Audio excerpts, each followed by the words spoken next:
ஒரு காலத்தில் உலகம் முழுவதும் ஒலித்த மந்திரம் ஓம்.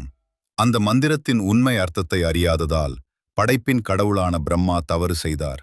அதை கண்ட சிறுவனான முருகன், பிரணவத்தின் அர்த்தம் தெரியாமல் எப்படி படைப்பை நடத்துகிறாய் என்று கேட்டு பிரம்மாவை சிறையில் அடைத்தார்.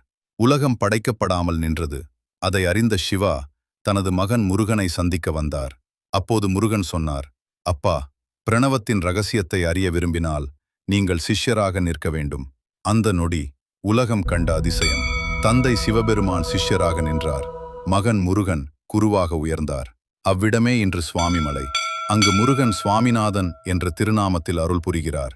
அதாவது சிவனுக்கே குருவானவன். அதனால்தான் சுவாமிமலை. அறிவின் உச்சியை காட்டும் முருகனின் புனித தலம். தல சிறப்புகள். கல்வி அறிவு வேண்டி மாணவர்கள் இங்கு வழிபடுவர். குருவருள் கிடைக்கும் தலம். முருகன் சிவனுக்கே குருவான தலம் என்பதால் மிக பெரும் புனிதம் பெற்றது. கோயில் நகரம் கும்பகோணத்தில் வீற்றிருக்கும் முருகப்பெருமானைச் சென்று வழிபடுங்கள்.